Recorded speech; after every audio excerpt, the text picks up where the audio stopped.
विद्यार्थ्यांना संबंधित मोबाईल हाताळणारा पद्धती आहे. तर या विद्यार्थ्यांसमोर आज अनेक समस्या आहेत.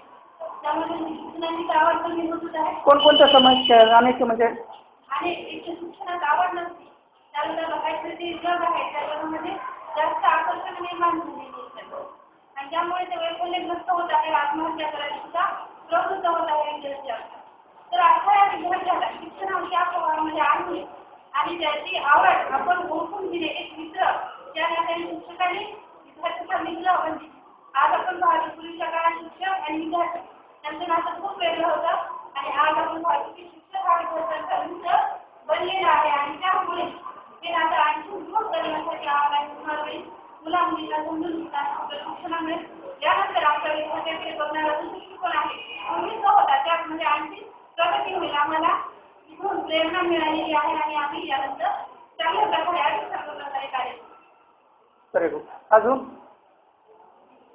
बोला सर बोला. आजच्या या काळामध्ये बहुतेक किशोरवयीन मुलामुलींची शिक्षकांचं अनेक कारणावरून खटकतं. शिक्षकांचं म्हणणं त्यांना पटत नाही. पालकांशी संवाद साधण्यामध्ये अनेक अडचणी येतात. यशोदाच्या या ट्रेनिंगमुळे अशी गाईडलाईन मिळाली की विद्यार्थ्यांना आपलं म्हणणं कसं पटवून द्यावं.